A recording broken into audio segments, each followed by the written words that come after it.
Hello.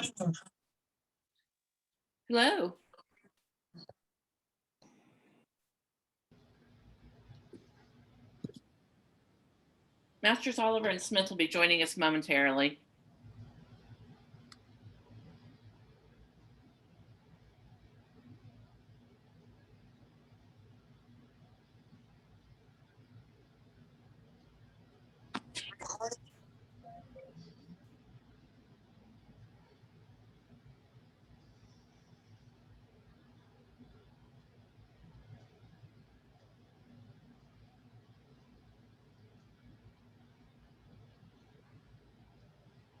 Hey guys, how we doing?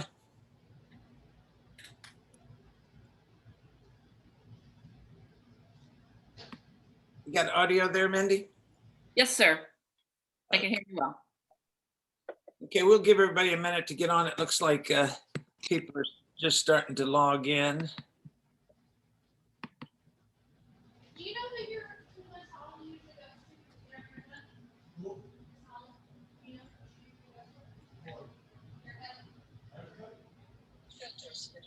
So we'll have a couple minutes here to get a few more people logged on. It looks like they're all coming on at the same time. Ron, how's it going? Going well. How are you? Good. How's your July shaping up?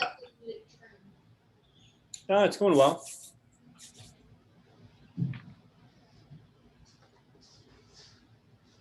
You have any big marketing things going on? Nothing out of the norm. We're planning for back to school right now. Okay. Mindy, Yes. I wanted to cover with these guys before Master Oliver gets on a little bit about Gustavo's post that he put on with his third quarter marketing plan. Of course, I have that again. Okay. So this is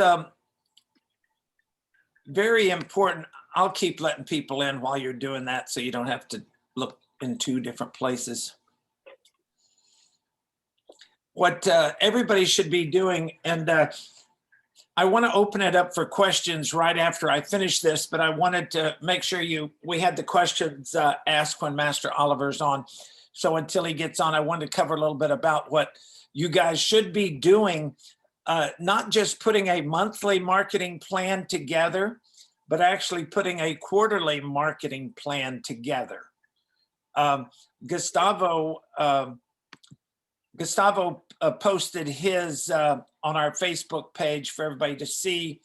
And I just thought it was a good format. You know, we've put our annual marketing plan is on the Quick Start program.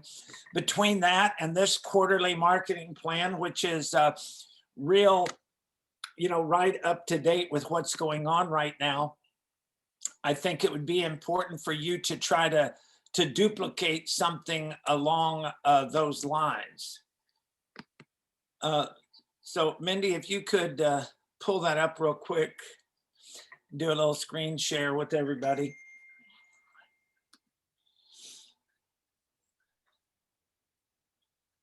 Okay, here we go, sir. Perfect, perfect. And he did this for his staff, and he has 3 schools. So, you know, he gave them. Joined us too, sir. Say it again. Gustavo just joined us as well. Oh, great. Gustavo, are you? Can you hear me?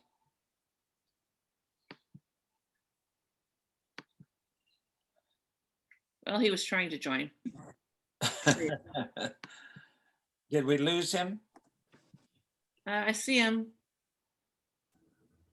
Can you hear us, Gustavo? Yes, sir. Well, I was so impressed with your quarterly marketing plan that I thought one of the things for our Quick Start members is to really focus on their marketing. And I know a lot of them in July, you know, because of the 4th of July, that first week started off slow for a lot of schools. There was a few that took advantage of that holiday time and did some special live events and capitalized on it, but not everybody was able to do that. So I just thought I'd share, if you could share a little bit. And the reason you put this together was, and you correct me if I'm wrong, was to make sure your staff had a plan and a vision of what you were trying to accomplish over the next 90 days. And if you don't put things to writing for them as a blueprint to follow, then you can't expect them sometimes. Maybe they're not as savvy or have the experience that you do. So you need to actually put the first plan together and start training them so they know how to put this together. You know, I always say the best way to train your staff is to do it yourself and let them see how you're doing it. And then you watch them do it. So Gustavo, if you could just kind of go down the line here and tell us a little bit the meaning behind some of these great words that you put up there too. Okay, can you hear me? Yes, sir. Okay, let me just, I have to, give me 1 second. I didn't know I was gonna be up first today. All right. Okay, Can you so see first, the screen the there? first thing when I work with my guys, the first thing I always remind them is, you know, if we're getting slow, it's because we slowed. Next, you know, I'm reminding everybody, we have to have no less than 20 things going on at any given time. Right now, I probably handle about 6 or 7 things myself digitally. And then all the grassroots, I have them studying the videos and they're, you know, starting to make the calls. Yesterday, I got through to my chamber and I got 6 or 7 different contacts for live events. So that particular call went very, very well. You know, again, it's the old adage, you know, where attention goes, energy flows, and results start to show. You know, so I put together a marketing. I really like your little sayings that you have in there, because I really think those things help people remember, you know, about action and putting things into a system. You know, it takes gasoline in your tank, you know, and if you're not focused on it and you don't put your attention on it, things aren't going to happen. And that's why it's so critical for everybody to not just hear what you're saying here, but actually start doing these things that you put here. And what I like about what you put here is that you're already putting that into action. You're putting it on your calendar with scheduled times that these things are going to be done. And so you first have to start off with this kind of blueprint. And I just think this is a real good blueprint for everybody to follow. And I thought maybe they might not understand what each of these meant. So if you could kind of go down the line and tell them what All each. right. So I do my own digital. So digital means I'm doing my own funnels, autoresponders, whatchamacallit, I handle the corporate side as well. Then I have a Facebook manual that I wrote that has 10 Facebook steps, everything from shout outs to welcome pics to Facebook lives and that type of thing. So we have 10 different Facebook steps that we take. And I always ask the team to try and get 2 posts out daily, you know, because everybody's posting once a day. So, you know, if you really want to stay significant, you got to be posting twice daily. At least that's my opinion.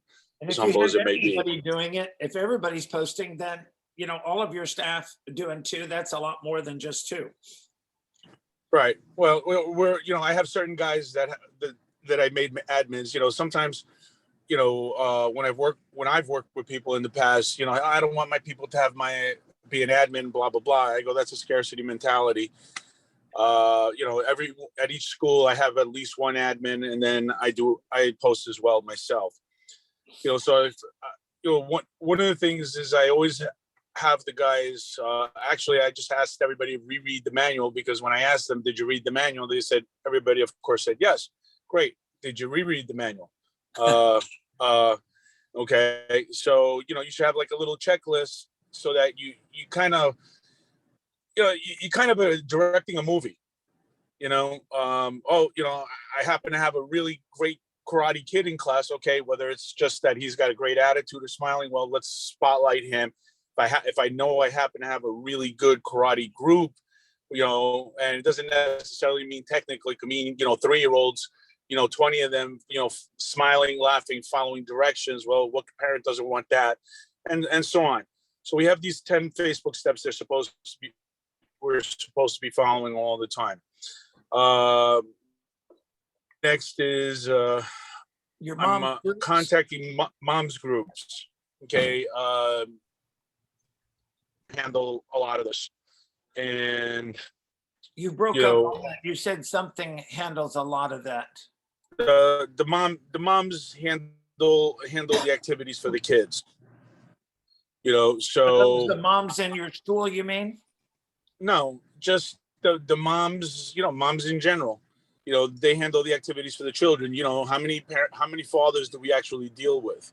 I know I can count them on one hand. Right. You know, so I've made a point now contacting moms groups. I posted my messenger post that I send every mom's group. I joined the group. When they accept me, I send the admins a little message saying, hey, you know, my name is, I work at, and you know, we're contacting you because we have this community outreach program, 2 weeks free, no risk, cost, or obligation, plus a uniform. You know, and then I explained to them, you know, COVID's devastated the kids. They're coming in anxious. They're coming in heads, right? You know, and our goal is to help kids get moving, get excited, and, you know, start having fun again and be kids. You know, so with your permission, can I please post? I warn everybody, don't just post in a group. Gustavo, did you do these, did you find these mom groups, are they unique to each school, or is there a mom group that actually reaches all three? How close are your schools? No, my schools are a half hour apart. Okay. So each one two are in one county and the other one's in a completely different county. Okay, so each of your schools are doing these things. Right. Okay. So and basically I put in my town's name, mom's group. Right. My county's name, mom's group. Right. And the way it works in New York, basically every neighborhood has a name, right? So Ozone Park is Ozone Park, Howard Beach, Woodhaven. So I just keep putting those names in front of the words mom's groups and they pop up. And then I do the same thing. That's important for people to know how to find these things. You know, I had somebody ask me after, when they heard you do this before, they said, well, how do you, I contacted my Chamber of Commerce and they didn't have any activities. You know, that's why I said, you know, you got to use your search engine. I mean, we've got this whole internet accessible to us. If we learn how to use the search functions on these, you know, internet connections we have, it's a completely different feedback. Right. You know, and all you got to do is put it in the search on the search bar on Facebook for the groups. All right. And, you know, in regards to the chamber, I called the chamber. I happen to be blessed that my state senator's daughter is one of my black belts. So I absolutely used his name. And I did instruct my people when making the call, say, hey, Senator Adabo suggested we give you a call. Maybe you can point us in the right direction. Is it okay if everybody uses your name on that one? One more time. Is it okay if everybody uses your name when they call their chamber? But they have a friend who has a black belt who's a Senate, whose daughter's. Yeah.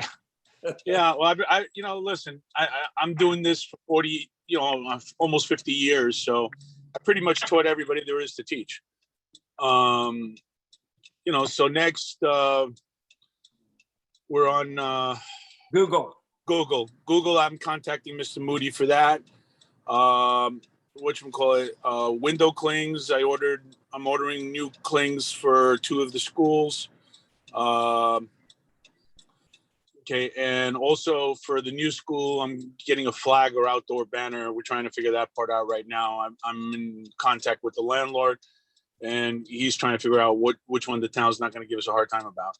Yeah, that inflatable kicker's a good one if you can put that up, or you can. Oh, get one of those well, it's big funny. flags. It's funny because my son went down in the basement. He kind of recollected seeing something that looked like a kicker, when we acquired the school, but we never did it.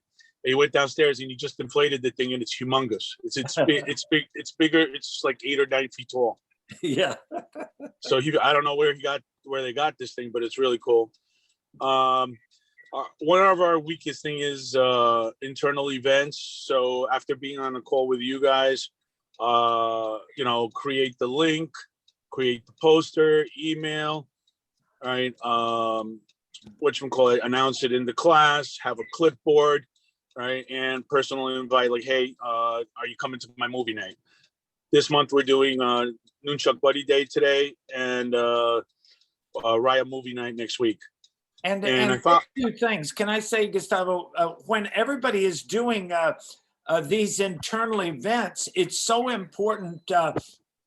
I always like, if I'm doing like the nunchuck, that's a training thing. It's something that they can, they're learning a skill. So I always say that it's our leadership team is having a special nunchuck seminar class, and we're inviting the basic students. Well, that makes the basic students feel like those black belt leadership students want them to be part of their team. And then we let both groups invite their friends or their buddies. So now we get a chance to get new enrollments from the buddies. We get renewals from the basic students. And then we create a motivation and interest in the leadership students to keep them motivated so they don't drop out. So every event you do internally should solve those 3 things. Help keep them motivated, 2, get the basic students involved, and 3, bring a buddy. And 1 is training, and then the other one, why I like he has 2, the movie night is a social thing. Don't forget about, creating a lot more rapport among the students so they develop friendships, because that helps the retention too. Absolutely. All of us probably have friends from martial arts. My best friend in the world, I met at martial arts. So we want that family atmosphere. Just getting past the COVID thing, which I think we're starting to get there. I mean, we're still using masks in my location, but we're pretty much at the end of that as well. And Mindy was reminding everybody that when you do a live event like that, do a little 3x5 card, like a little invitation or postcard style that you hand out to the students so they can put it on the refrigerator to remind them, but then give them a couple extra that they can give to their friend to, use as an invitation for their friend to come. Go ahead. See, that's excellent. I didn't even think of that one. Yeah. Thank you, Mindy. Yes, sir. So next is the community outreach. We set a realistically aggressive goal, 300 rack cards. One school's got 62 out, another school's somewhere in the 30s. I have none out in HQ. So we all have to set dates to go back out and just track how many we have out there. In the past, this is a 90-day. This is a quarter a goal. So that would be doing 100 a month, which would give him 300 by the 3rd month. Right. And usually as a team, we can get about 50 or so out when we do go out, because we only go out from about 10 to 1 because we got to be back in the school by a certain time, and I got to give them enough time to, break for lunch and all that.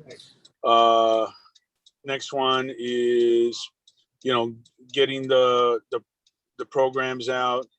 So now we got daycare, summer camps. I did just score a sport camp. And following your direction, we found out that they changed groups every single week. So it's 50, 60 kids. And we're going to do twice a week, every week until the remainder of the summer, for the remainder of the summer. Yeah. So you now had we're looking. weeks there. So you got like 300 people, 300 Yeah, kids. it's 300 plus kids. Good. So, Lord willing, that works out. And we're going to do the same thing. I didn't know this. This is hysterical. I walk out my door on Saturday. Across the street from my dojo in Queens, there's a baseball field. Now, I haven't seen anything in this baseball field happening since we moved there in January.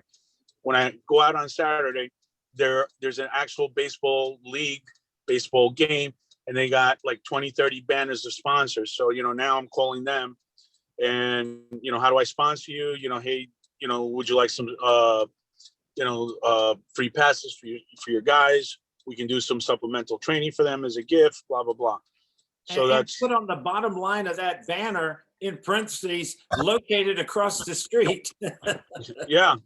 Again, I didn't think of that. That's great. So those, I have listed all the different teams that I'm gonna contact. All right, now next is booths. We're finding them.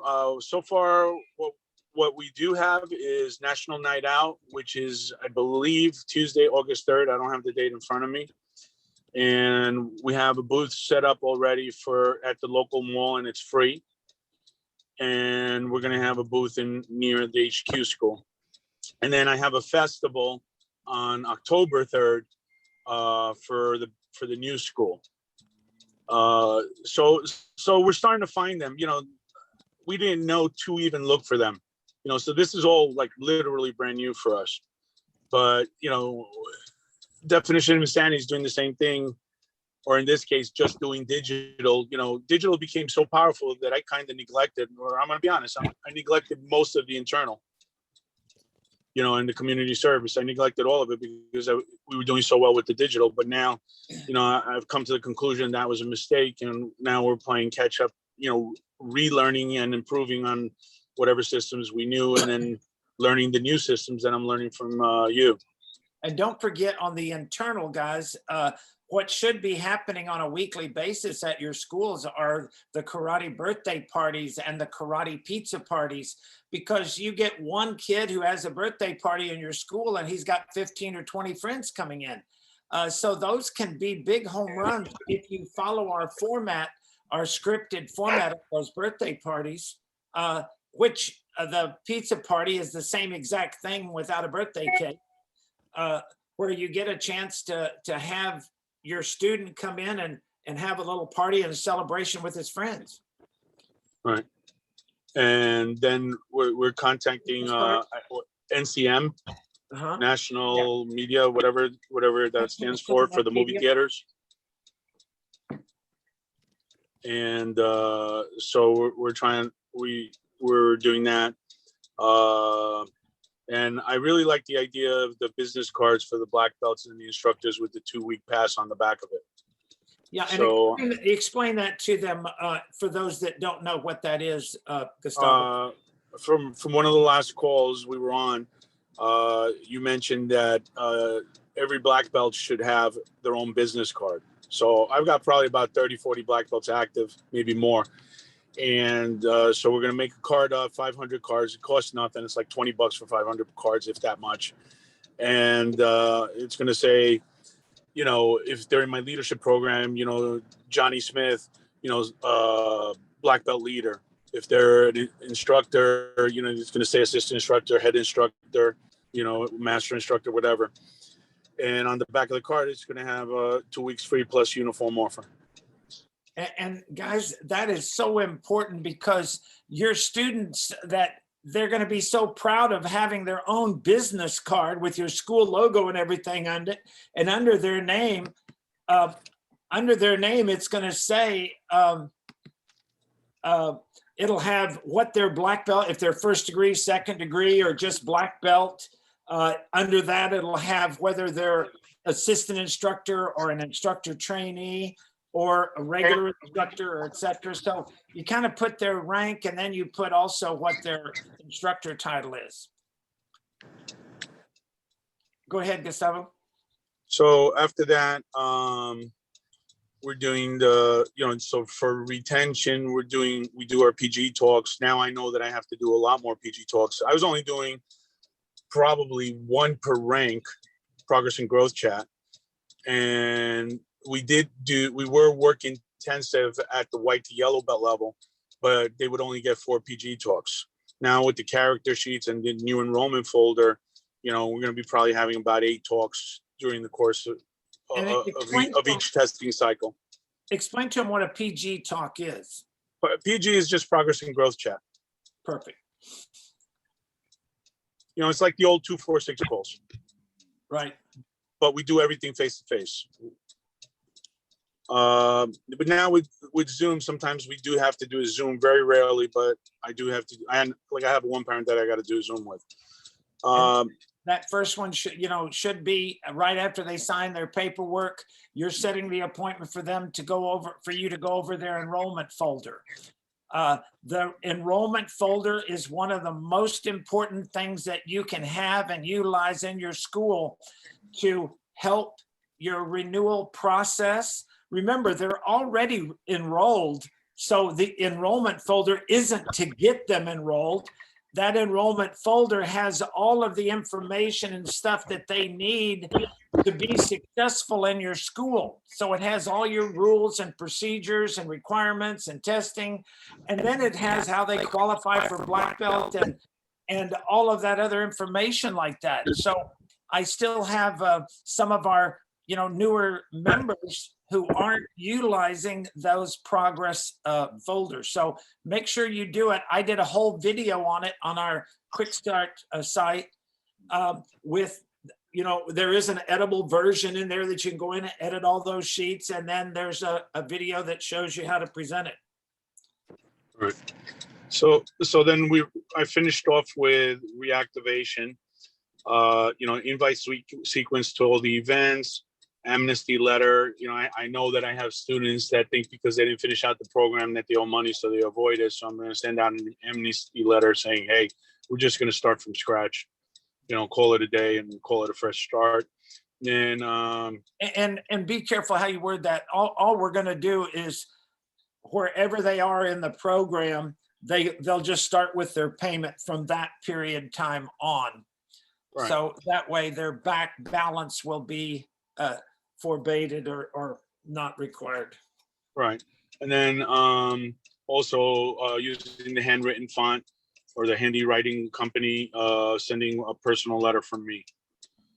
So one of the things that I've been talking to the guys is that we got to put in about 20 hours as a team. So we have 3 schools, 20 hours as a team marketing. So that means everything from making calls, going out into the universe, and also PDRing systems. So anything and everything that falls into making sure that our net has no holes in it and that we are getting fish in the net. So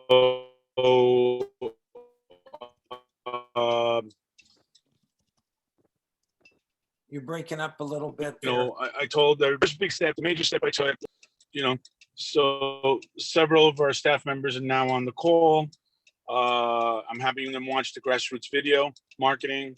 The ones that are not involved in the marketing, I'm having them watch the intros. You're breaking up a little bit there.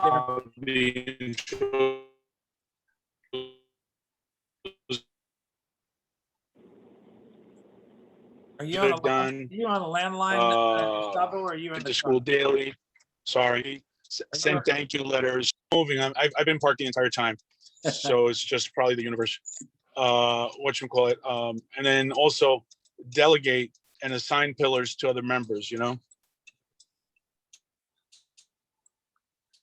And then, of course, keep stats on everything is so important, guys. And when we say keep stats on everything, when you're doing all your marketing things, keep your marketing things that you're doing, keep those stats individually so you know how successful each one of them that you did were, so you know what has to be improved upon and which of them we want to make sure we do again.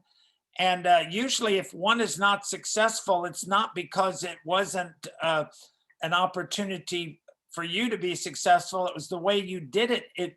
It wasn't successful. So make sure that you then practice and follow up on what systems you used. Sometimes it's the person doing it maybe wasn't trained properly. And I know Gustavo and I talked about it before. Sometimes we send somebody to do an event and we think they're trained, but then we go by and check on them and then they're like not doing anything like we thought they should be. So make sure that you have all of that training done, and then keep your stats and your monthly stats. So that way you can fine tune your systems. You can see where you're going. If you don't know where you've been, it's hard to figure out where you're going. So it's important to have those stats. And then I like the follow up. And then the final thought is, motion causes emotion. We won't have time to, be slow if we're focused, and we take daily action. Perfect. Okay, well, thank you for that, Gustavo. And everybody, if you could put your own version of that together, it's in our Facebook. We just posted it yesterday, the day before. So go in there and find it, print it out, then do your version of it. It's so critical. Anybody have any questions for Gustavo on any of that or any clarification of any of that? Okay, thank you for that, Gustavo. I think your future 90 days is going to be very bright if you get your staff and all of those people doing all that. Adam, did you have a question? Open up for him. Don't turn upside down on us now. I better now. Go ahead. My question is, yesterday, my last class, I had one of my old students, he did it from 3 to 5 and 7 to 8. Now he's 14. He's been wrestling for 9 years and he wants to come back. So since he did it twice for 3 years total, he's doing a trial class now with the adults. Should I just put him straight in leadership versus X? He got the green belt twice. He was a green belt with you before? On my speaker, I'm sorry about that. So he was a green belt. He did it from 3 to 5. They did it from 7 to 8. Now he's 14 years old. Yeah. And he wants to get back into it. I would. So he's not a beginner. He's not a basic student.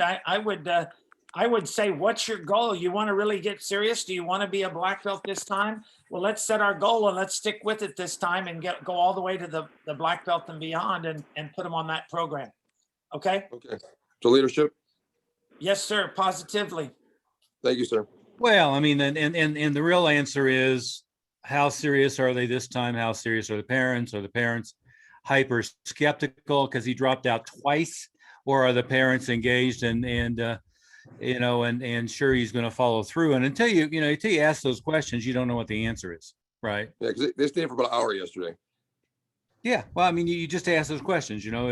I know that Joey has cycled through this a couple times, but if you're going to do it now, you need to really stick with it and be a black belt, and you can be a black belt before you graduate from high school and are off to college or wherever. Is that something you're serious about? And of course, your objective is for them to be serious about it, but until you ask those questions, you don't know. Because what happens with sales too many times is you just jump into pitching something, which is a bad word, but it describes what I'm describing, pitching something without really knowing where they're at and reading body language, asking questions, listening to the answer, knowing where they're at. And so until you do that, until you really ask questions and really get to know where they're at, you don't know where to go with that. Okay. Yes, sir. Thank you so much. Can I ask one more fast question for everybody? Yeah, go ahead. So I was looking at airfare and stuff, and it's like 1/3 the price for the insurance. Same with the rent a car. For Minnesota, Annapolis. Would you recommend we get it just because I got burned? We went to the November testing. They didn't give me my money back. Would you recommend it, or you think it's pretty much going to be a go? Well, we're 100% confirmed with the hotel. We're 100% confirmed with Annapolis, which is going to be at 2:30 on Friday. We're still a little up in the air about whether we can tie in a luncheon or a dinner at Annapolis. It doesn't look like we're going to be able to do that on property, but we're definitely on a go for 2:30 on Friday with a full leadership tour and overview in the auditorium and so forth. We're confirmed with Captain Cal. And so he's confirmed that he's going to be delighted to be there with us. And we're confirmed for Saturday and Sunday at the hotel. So, that's all I can tell you. We don't have any control over the state of Maryland, which of course hasn't been great during COVID. They haven't been as stupid as, say, Washington or California or New York, but they haven't been great either. And we don't have any control over the U.S. Navy and or the campus, but it looks like everything's full on go. And there's a hotel we're all staying together. There's a group rate. I don't know as though there's a group rate particularly, but we are at that hotel. So get the cheapest rate you can get. Yes, sir. Thank you so much. Tell them what group you're with. I think what was happening with, for some reason, there's a lot of people now that things are opened up, everything tend to be pretty full. So they usually don't like to do a lot of special stuff when they have full hotels, but you can ask. Yes, sir. Hey, because I know Michigan hotels are only booking half this thing because they only have 1/3 of staff. Yeah, well, that's the problem when you pay people to stay home. That'll be done in all the states by September. So, even in the democratically run states, they'll have to go back to work. Yes, sir. So, Mindy, can you make sure that we post the reservations information for the hotel and anything they do or do not need to tell them for that? Yes, sir. Yeah, that'll be in the Facebook group and it'll be in the next package and so forth. I would, as Master Smith was saying, book right away. One is we know that, I don't know, there's several million more jobs. I think there's something like 9 million jobs available and 8 million people still claiming to be unemployed. Every time I go to a restaurant or any similar place, I have the conversation with people, and what they tell me is that if they post a job, they get 50 applicants, but nobody shows up for the interviews. And the rationale for that is in order to file unemployment, they have to prove that they've been looking for work. And lo and behold, if they show up for an interview and get hired, then they would have work. And that, they don't want that. They just want to be able to show that they're looking for work. Yeah, I'm dead serious though, dead serious. There are factors. It's multivariate as always, but that certainly is one of the factors. But yeah, in any way that any of us have any control over, we're 100% go for Annapolis. I can't imagine anything interfering much with it. The news is trying to put fear into everybody's heart because there's a Delta variant, but the reality is, according to the science, to use that misused term a lot, is the vaccination covers the Delta variant as well, and it may not cover somebody in the disease, but it certainly keeps it mild and keeps it from being in the hospital. The Biden administration at the press conference said that 99% of the people currently hospitalized for COVID are non-vaccinated. So. And it's, again, one of those weird things. I can understand during the peak of the thing why Democrats didn't care about small businesses. And right now, I don't quite understand how Republicans are suddenly becoming the Birkenstock, Whole Foods, anti-vaxxer crowd. It's a strange phenomenon to me. So many different mass hysteria have been revealed during this. We just took a little vacation to Boston and went up to Salem, and back in 1697, I think, is they had mass hysteria that everybody was a witch, and locked up 200 people and executed 20 people. But Salem, Massachusetts, didn't become a major tourist spot because of the whole witch trials and so forth until it appeared on a season of Bewitched in 1970. So I no matter how much things change, they stay the same. People are only interested in history if it's propagated by mass media. I guess they were only interested in the Salem witch trials because Bewitched was featured on the Salem was featured on the show, and they the news right now is good at creating panic on all kinds of different things. But if sanity prevails and the anti-vaxxers get over being anti-vaxxers, and by the way, Matt Smith, we have a number of friends who, for whatever reason, didn't go to get vaccinated or got vaccinated really late, who contracted COVID just prior to getting vaccinated and ended up with really severe cases of COVID, having paused on that. So I would recommend everybody to take care of yourself and to turn the news media off, because they've all lost their minds collectively. Anyway, let's get back to so that was answering that question. Gustavo had another question online on the Facebook group, which was about scripting for setting up birthday parties. And I can't tell if Gustavo is still on here or not, but on setting up birthday parties, yeah, there he is. On setting up birthday parties, the single school that I've ever seen who did the best on birthday parties, part of the secret of how they got a ton of birthday parties set up is every time they enrolled a new student, they scheduled their birthday party at the same time. So if I was sitting down doing enrollment, one of the things they did is they looked and said, and Joey, I see that your birthday is coming up in October, so you have a Halloween birthday. Fantastic. Mrs. Jones, pretty much all of our new students have a birthday party here at the school. We are happy to do that for Joey. Well, what I would suggest we do is go ahead and pencil in a date right now, because we do get really busy with that. And of course, we're going to include that with the enrollment. He can bring as many friends as he'd like. We certainly recommend, somewhere between 15 and 30 for those. But let's go ahead and pencil in a date. Do you usually do it, Joey? I see your birthday is on Tuesday. Do you normally do it during the week or on a weekend? We do most of the birthday parties on Saturdays or Sundays. Would you prefer to do it the weekend before his birthday or the weekend after, or maybe a little bit earlier than that? We usually do Saturday before. Okay, well, let's pencil that in.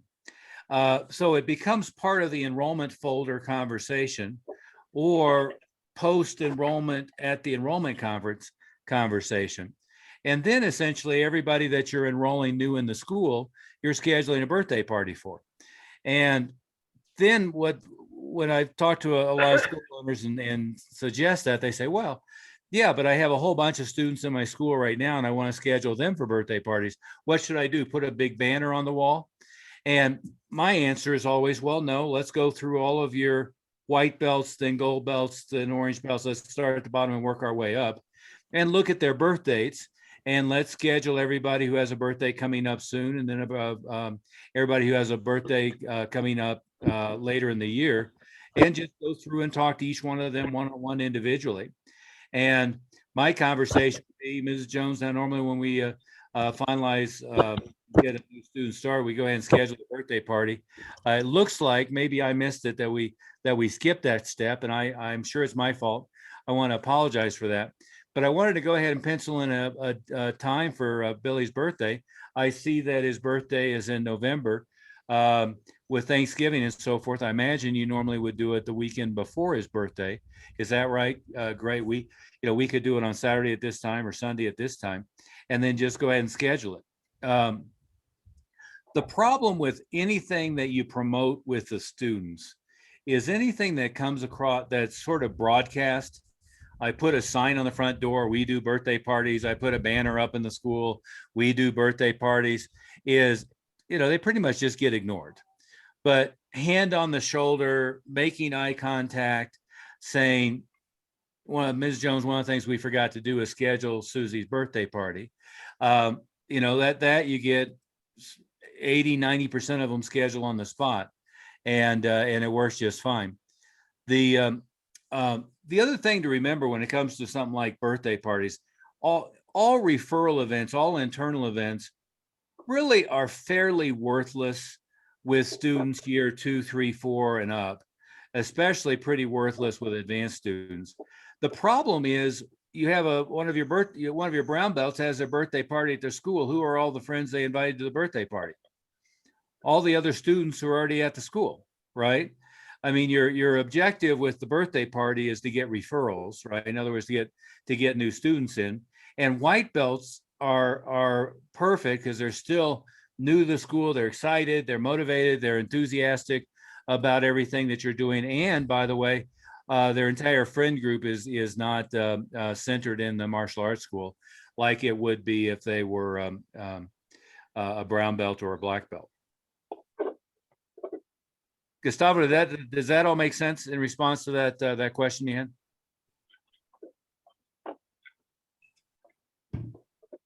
We may have lost him. Do you mind if I add something, sir? Go right ahead. So we've been, I just had 2 students this month alone where I was talking to the parents. I went through the pricing and the parents were hesitant, because it's expensive, right? 2 kids, 300 initial, 350. Okay, that's $1,300 for the very first month. And so these 2 families, both of them had 2 kids. They were a little bit hesitant. Like, okay, well, we're gonna figure out. I'm like, oh, by the way, we also, when we sign people up, we have a birthday party. We give it to the kids. We for our non-members, we charge $400 for our birthday parties, which is true. That's what we charged before the pandemic. And I was like, yeah, so these are normally $400.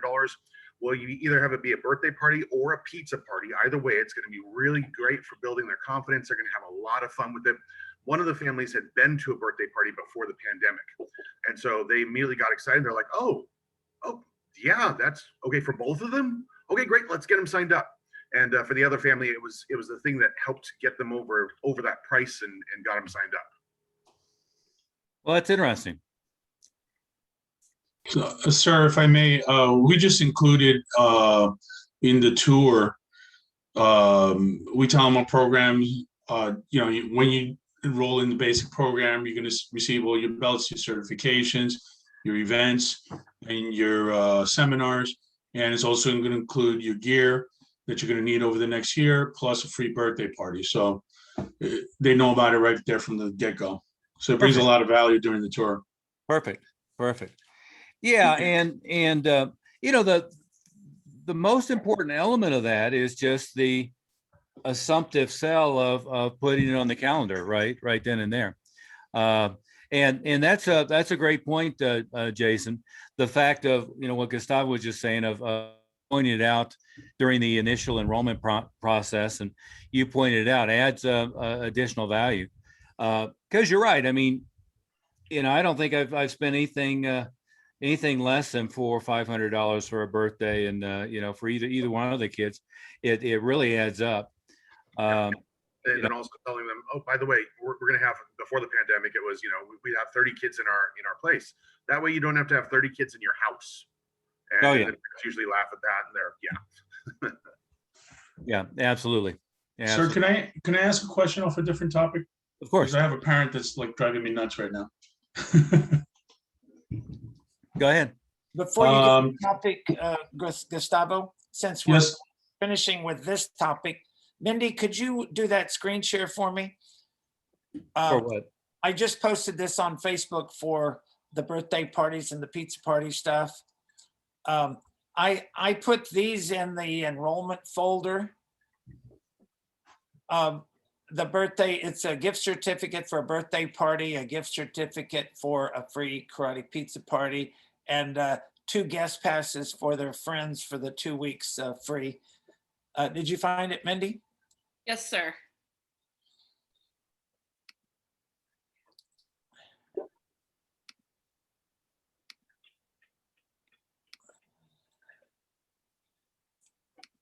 Yeah, can you click on each one of those so they, yeah, there you go.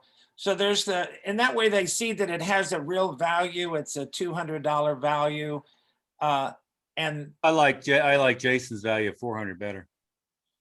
you can put. I was gonna say, in New York, a birthday party's 500 plus. There Yeah, you go. guys, There you put 5,000. I don't care. It's your certificate. Go to the next one, Mindy. Okay, and you can put in $400 or 1,000 on that one too if you want. But the party package is what kind of what we call our karate pizza party. It's for them to get. You know, some people say, "What's the difference between a pizza party or a karate pizza party or a karate package party package?" It's a chance for the students to get together with a bunch of their friends and have a little party. It could be the end of school for summer. It could be a chance for them to get their friends together in the summer. Could be a chance for their softball, baseball, basketball, football group team at the end of season to have a party, a back to school party, any excuse you want, Boy Scouts, Girl Scouts, church groups. But it's just a chance to have. And the reason we started that was because we knew that when we gave them the birthday party, some of them might not have a birthday party for 10 or 11 months. And so this way we have a chance to get them right away while they're in that first month or two of their program. And then the last thing that I put in there, Mindy, if you could, there, is just a 2-week special. And that's to pass their, just to, buddy pass for their friends to come in and try it for 2 weeks. So they have something to pass on to a friend. Thank you, Mindy. Okay, Gustavo, go ahead and on to yours. So I have a parent. She was aggressive from day one. When she came, she did a walk-in, and right from the get-go, she came in on a 3 for 39, and well, I want my kid to come 3 times a week, 4 times a week. I know you guys are pricey. I'll pay whatever. And I said no. I said, we have a process. They start out twice a week, and we'll build them up. Blah blah blah. And finally, she conceded to that. And the woman has never come in since. She sent the grandparents in. We haven't been able to, do the second intro, the second day interview. And then yesterday, she kind of had it out with my program director, called him whatever. And my program director never loses it. And he called me, he lost it. Let me calling cut you me, off right he's blowing up because this lady's whatever. So I contacted her, and I said, I understand you're busy. I could do Zoom or I can meet you. I happen to be in the area by 12:30 tomorrow. And so she set a date with me today. And of course she blew it off. So the kid's expiring. I'm thinking just let her go and, fire her, because always the ones that are high maintenance are going to be high maintenance throughout the program. Yes. Don't do an enrollment conference. Don't do it, right? No. Okay. All right. Adios, That's what I thought. Thank you, I'll Phil. leave it there. Yeah. Yeah. The important, one of the important considerations of being good at marketing your school is you don't have to accept people who are not going to be a good fit, right? There's a lot of reasons why they might not. What? Jason likes that one. Yeah. Well, and there's a lot of reasons why somebody might not be a good fit. But, to me, number one is they're a royal pain in the ass, right? And so, and by the way, I mean, this group is no different. We've had a couple people who, in the middle of the enrollment process, I said, is your wife always going to be this big a pain in the ass? Well,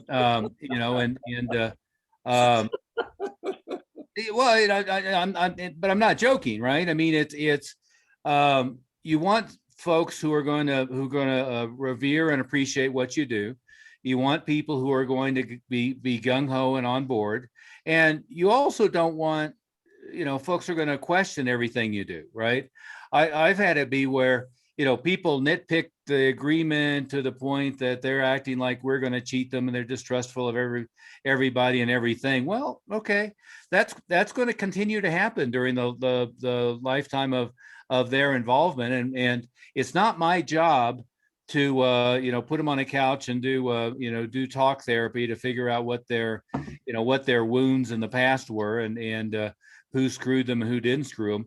It's my job to create a good learning environment for our students, right? And oftentimes I hear, one of the dumbest ideas I ever heard was John Graydon years ago is, I walked into his school back when he was still running a school, and he wanted my feedback. And one of the things he had is he had this big, like, full wall, and he had seats for the parents, but they were on the other side of the wall and they couldn't even see the class, right?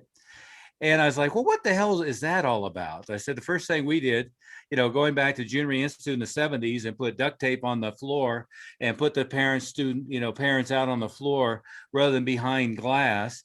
And you've got them where they can't even see the classroom. He goes, oh yeah, I have parents who are trying to correct and complain about class. So if they, I'd rather not have them in the school, but if they can't see the floor, they at least can't complain about anything.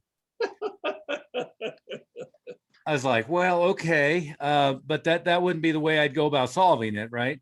But what you find is, like this lady you're talking about, she's the one that's going to be the cancer sitting on the benches, right? She's the one that's going to go befriend everybody on Facebook and then be bad mouthing you all the time.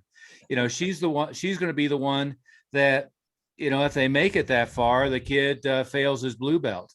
And now they're going to the Better Business Bureau and the district attorney and the attorney general and everybody else because they paid for, and you didn't give them, it's going to be the same person. Yeah. Right.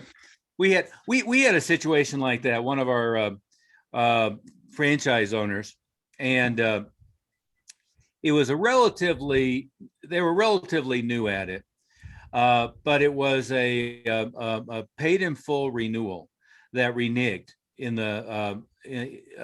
a few months later and wanted all their money back and one thing or another. And this was Jeff Allen. And he gets about halfway through explaining the situation to me. And I just said one thing. I said, well, did you know at the point at which you renewed them that this was a problem case? He said, yeah. Yeah. He paused and said, well, yeah, we knew. I said, well, so you shouldn't have renewed them, right? Yeah. Okay. So why, if you knew at the point of renewing, why are you so stressed out about it now? Well, I mean, the answer was, the lure of whatever it was, $14,000 cash, overcame the sensibility of making an informed decision on whether this was going to be a good fit or not, right? Yeah, he said he needed the money. Yeah. And by the way, you certainly can be fooled on the way in. It's why I tend to say, it's you're going to make a lot of mistakes in enrolling the wrong people, but for God's sake, don't renew them, right? Don't put them through the renewal process. Don't sit down and have the renewal conference with them. And then people feel bad that, we just kind of ignored them. Well, that's right. I mean, I'd rather them go away on their own than me to have to fire them. It's just like staff. I would just assume I would prefer the ones who are bad to quit on their own than I have to fire them. But if I have to fire them, that's fine. If I have to fire the people who are a problem in the school, I'm happy to do it. That's why I always say we'll show you how to qualify later. We let them know that they have to qualify for that Black Belt renewal process. And that way, if we never approach them and they approach us, we just say they didn't qualify. Yeah, absolutely. Absolutely. Good. Any other question before we move forward here? Matt Smith, Yes, sir. Go ahead. I wanted to give you guys some feedback on the NCM too. I called them today. They're still not ready for it. And then regarding the birthday party, I just bought through inflatables.com these bounce houses, and they're for sale. So it's great for birthday parties. And I think they're having it for $1,600 when they used to be $3,300. And if you guys want to go get them, our plan was to just have it up every Saturday, And from when that comes back, we're going to be doing what you just said. We actually used to sell birthday parties for $500 a pop, and included inflatables for like $75, and I had a company that would bring it in and all that stuff. Now, literally, this could pay for itself in about whatever, just the rental in 6 months if we do it every Saturday. Yeah. So, highly recommend it. Do, by the way, be really careful to get, maybe have somebody who's a professional come out and show you. There's been a few cases of the bounce house blowing away with kids in it. So you want to make sure you have it real tightly secured. That would not be. I'm afraid the bounce house would be more liability than us as martial arts schools ever have on anything that we teach. But and by the way, there's a company, I forget what their name is, but they display every year at the Super Show. They make one that's it looks like a traditional looking Japanese or Chinese dojo. That's super cool. We actually have one. That's the one I'm doing. Yeah. That's that's the one that I'm getting it from, sir. Yeah, perfect. Yeah, that's the one from the Super Show. They have a sale on these inflatables, and it has like a karate deal and all that stuff. Post that, Sal, in the Facebook group for everybody, a picture of it and the location. And remind me and everybody else what their name is. Inflatables.com, I think it is. Yeah. That would be very worthwhile. Again, make sure you have it secured safely. There was a school here, and kudos to them. An ATA now, one of Sergio's schools. What does he call it? Victory.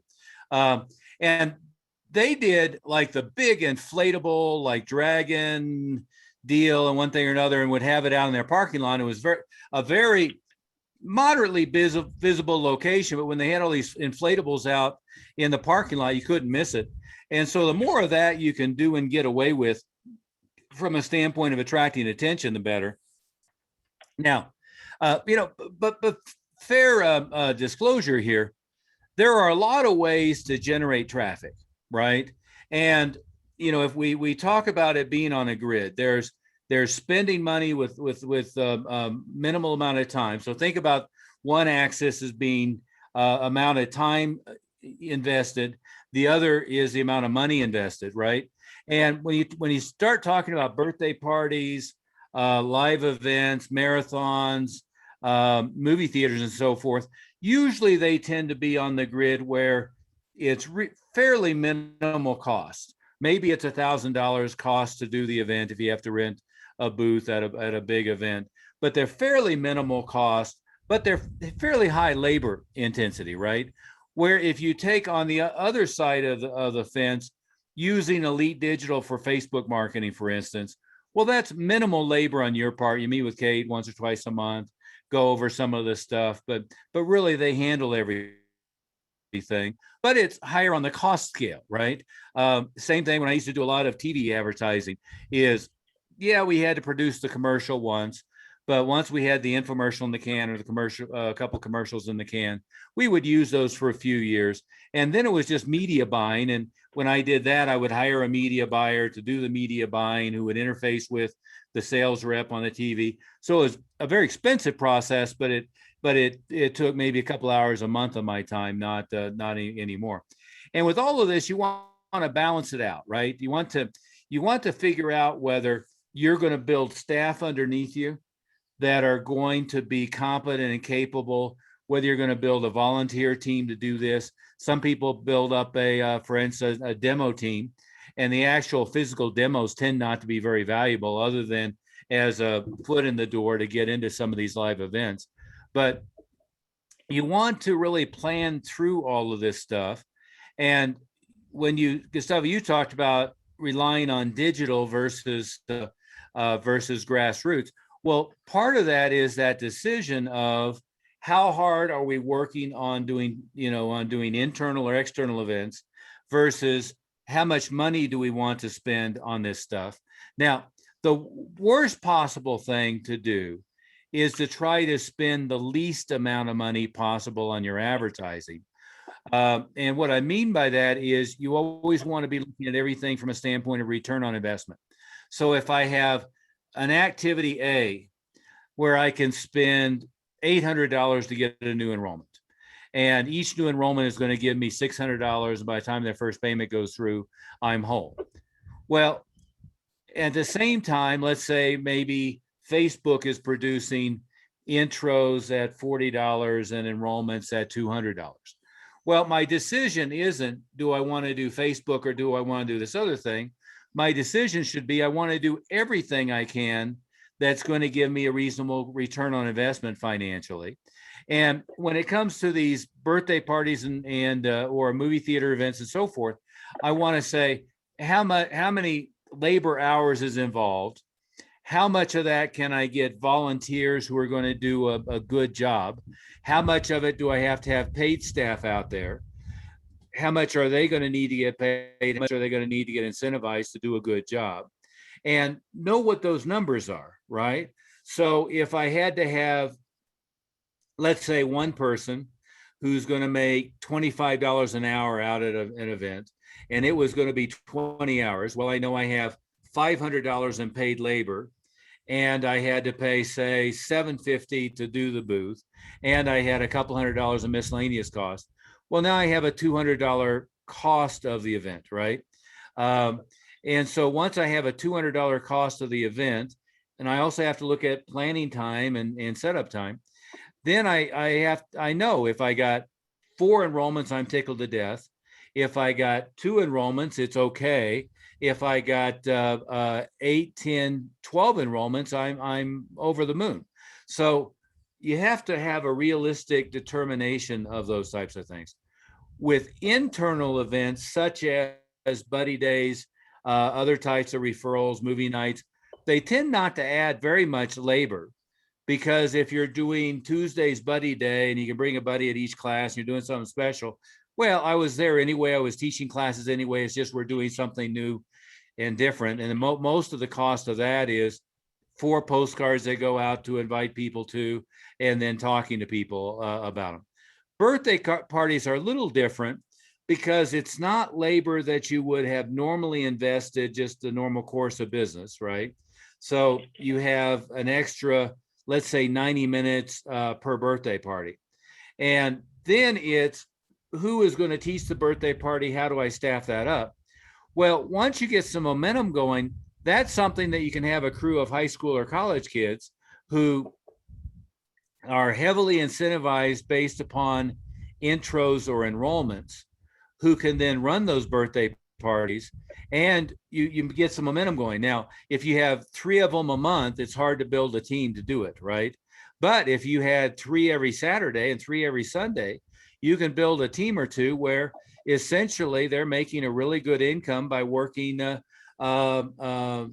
hours over a weekend and running all your birthday parties. And most people that I see who build up the birthday party thing, the mistake they make is, my program director at the school, my head instructor at the school, they have to be the one running everything. And now all of a sudden the staff is resentful about coming in on Saturday for 3 extra hours and coming in on Sunday for 4 extra hours. And then it falls apart because you don't get much traffic. However, if I have a crew and they're getting paid $100 for every enrollment we get from the thing, and they're getting paid $50 for every intro we get, just as an example. And if we actually go sell a birthday party, they're getting the revenue for it, then you're in great shape, because you can have a complete operation going on from people who that's pretty much all they do. And with a little bit of training, they can learn how to convert them to intros, convert them into students, and they'll be highly incentivized to do that.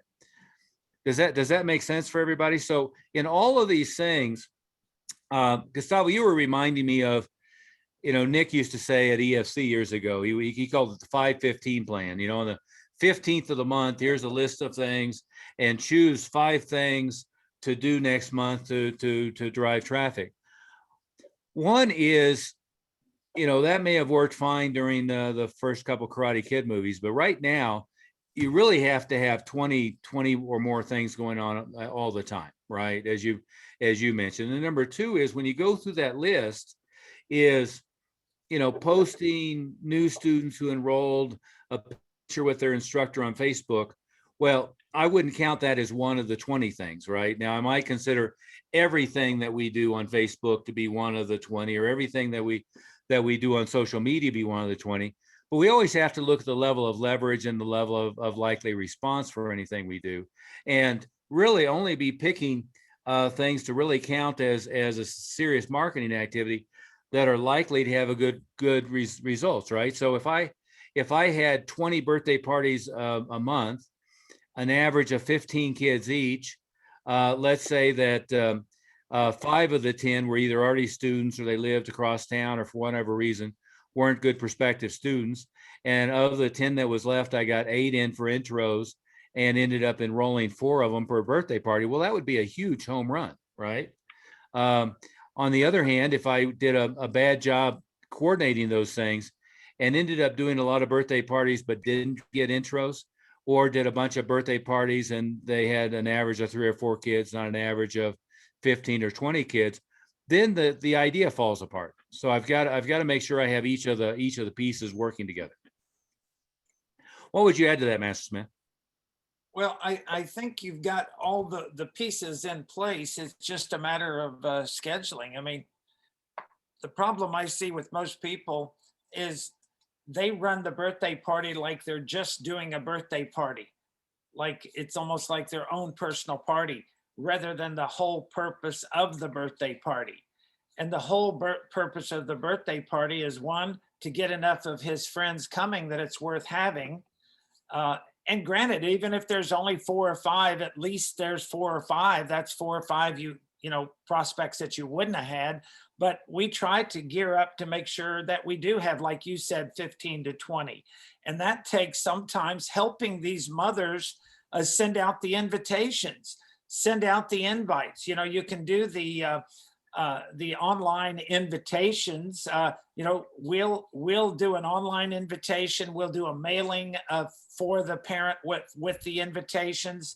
So that way we get the addresses of the people that are invited to the party, because now we can follow up on them ourselves. That's why some schools just let them have a party and they don't ever collect the lead information, any of that contact information on the people coming to the party. We always require a permission slip from each of the parents that the kid is invited to the party. So we need that contact information to send them the permission slip. That is the first, and I consider the most important thing in getting more traction from a birthday party. And then we contact those parents and we let them know that all of the kids that are invited to the party will be receiving 2 free weeks and a free uniform for coming to our school for the birthday party. And then we try to schedule an appointment for that first class. And it's that whole follow-up system of making sure that you're doing this far enough in advance that you're getting the list. Sometimes I find that these mothers are so disorganized. We're the week before the birthday party and they haven't even gotten me the list of the people that are going to be in the party yet. Well, that's on you, because you should have followed up much sooner than that. And we call the parents, we follow up with the parents to make sure we're getting that list. So those birthday parties, when people say, oh, we tried birthday parties, they don't work, we never get anybody. That's because they haven't been following all those kind of systems. Does that answer your question there, Master Oliver? Well, and I would add, oftentimes it's because they never really developed much momentum, right? It's a completely different situation if you have 5 of them going on every weekend versus you have 2 a month. And the impudent way to promote the birthday party is you print up nice flyers and you hand them to your students and you post a banner in the school and you put a sign on the front door. Well, every now and then somebody will actually ask about it, but that doesn't really do much. Looking them, eye to eye and scheduling them at the enrollment or at the folder conference, And then anybody who doesn't have it scheduled, going through by birthday and talking to them individually, that starts to get some momentum going. And certainly you can promote them externally if you want. And Matt Smith, you've had good luck with putting them on the price wheel on events and Groupon and so forth. From my standpoint, the big mistake that gets made and it gets propagated in the industry. I remember I was watching and seems like a nice enough guy. I'm not sure if I know him or not. Brandon Beliso. I was watching a little video that he did, and he was bragging about they did 9,000 in revenue a month from birthday parties. And see, the last thing you want to do is be worried about the party itself being a generator of revenue. What you want to be worried about is every party generates 3 or 4 new students, because the party might generate $400 or $500 in gross revenue, and then you minus staff costs and everything else, but each new enrollment's going to be worth $6,000, $7,000. So if I can get 5 enrollments from a birthday party, I made $30,000 from that. And who cares about the other stuff? It's rounding error. It's people who brag about how much money they're making off of intro programs and why paid intro is better because they're making I really don't care about any of that stuff. What I care about is I get an enrollment, I get them renewed, and I get their lifetime value up to $7,000, $8,000. And all of the other stuff is rounding error and distraction as far as I'm concerned. Matt Smith, let's Can I have a quick question here. Sky had a question, and I think this would be very beneficial for everybody to hear kind of the situation she got in, which is a happy problem. There's nothing wrong with this, but I think it would be good for everybody to hear this to make sure that they are really watching the Quick Start intro and an enrollment conference procedure, how we go from the first to the second to the conference. So you don't have these kind of awkward steps that you kind of paint yourself into a corner a little bit. I'm going to read the 2 text messages that she got. The first one says, "My little guys are dying to get started. Is there a better time for me to swing by the studio and fill out the paperwork, or could it all be done on the first night? I would still love to know pricing before getting set up. Is there a website that indicates this info? Thank you." And then her next text message was, "The boys had a great experience, but I completely forgot to ask about pricing. If we decided on 2 nights a week, how much would it be per week for both boys in the basic class?" So maybe you can fill us in a little bit, Sky, on did they do a first intro already? Have you talked to her on the phone previous or so fill us in on a little background there. Okay, so they came in, I think it was Monday, and they had taken a class with us. And I really When didn't. did they take the class? Yes, they both took the class. When? Monday. Okay, they came in and took a class on Monday. Got it. I think it was Monday. It could have been Wednesday. I don't remember. Or not Wednesday, Tuesday. Yeah, either way. Go ahead. But I wasn't able to talk to the mom in enough time, and so I don't know. I didn't get to answer all of her questions while she was there. Yeah, and I think and knowing Sky's situation, and you correct me if I'm wrong, Sky, she's kind of a one-girl operation there. She's teaching the class and trying to do conferences at the same time, and she doesn't have anybody to teach the next class after that class. And she's just getting the foundation. She's just building the school. She doesn't have, is it 50 students, 40? How many do you have now, Sky? I think we have 43 at the moment. Yeah. So she doesn't have any part-time help yet. So she's kind of like on her own in the process. So it does make it more difficult. Probably the first thing that I would do, Sky, is make sure when you have somebody like that, that you go ahead and set up their first class and then set up a follow-up if you want to talk to them before the next class, or go ahead and set them up for the second class and then set up a conference to talk to them. Anybody else in that situation where they cannot talk to them right after the class and what they do? Well, Master Smith, let's define what the problem is, right? It sounds like the problem is the student came in for the first lesson, is scheduled for a second lesson, but wasn't prepped to come back and enroll in the second lesson, right? Was impressed. Well, no, isn't prepped. That didn't really understand how this process works, right?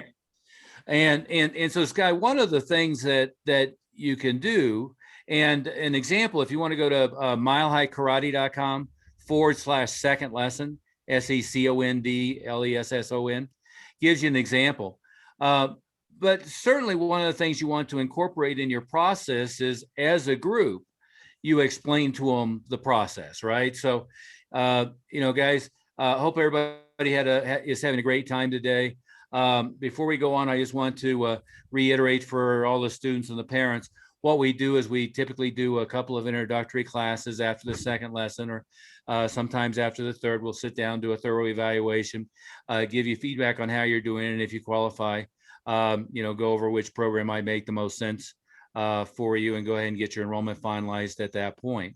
So what we like you to do is between the first and second lesson, talk as a family about your level of interest, desire to continue. We gave everybody the student creed between now and next time. Make sure you memorize the student creed, and that's how one of the steps you need to take to earn your white belt. Look at the class schedule and mark the 2 times a week that you'll be coming on the schedule, so we know which times to put you down on to plan for. For the enrollment, we require both parents and anybody involved in transportation or finances to be here. So plan on that. And then when we schedule your next time, make sure you think about a time that for the kids that both parents will be able to be here, or if necessary, grandparents or whoever else it might be. And we'll schedule from there. Right. So during the class, I can say that a number of times. I can also give them a piece of paper. We have an example. We have an editable version in the Facebook group and in the member site. But you'll see an example if you go to that milehighkarate.com/second lesson. The other thing you can do, Sky, is you just, have somebody hold a camera on you, which can be an iPhone, and just go through that little presentation.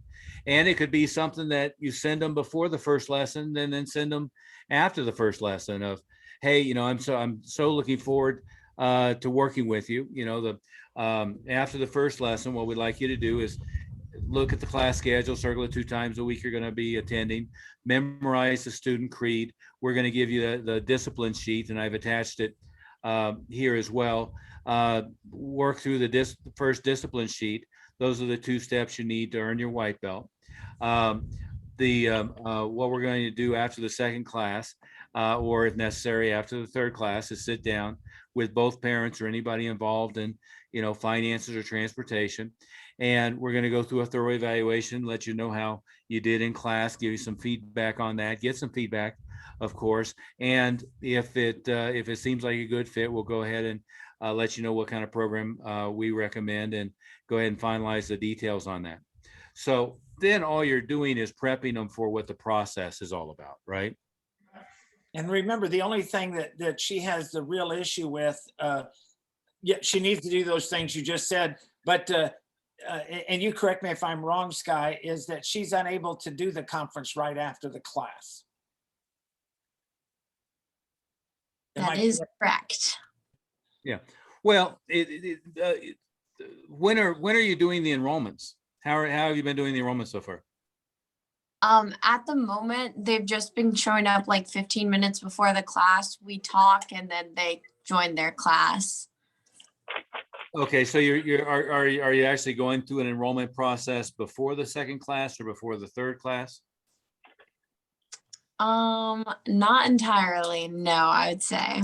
Yeah, so you need to set a separate, after the first or the second, you need then to set a time that is outside of your class schedule where you can actually talk to them So set up a time they can come in where you can go over all this information with them and get them enrolled and do the enrollment conference. Well, I mean, the best would be to staff up a little bit so that you have somebody helping you with the class. And if you have classes back to back by necessity, where you have somebody who could bow in and warm up the next class, right? And I would certainly prefer to have it be every beginner's class I'm going to have a 15-minute or a 30-minute window after that, so that I have some time to talk to them. So it may require rejiggering the class schedule so you have time for that.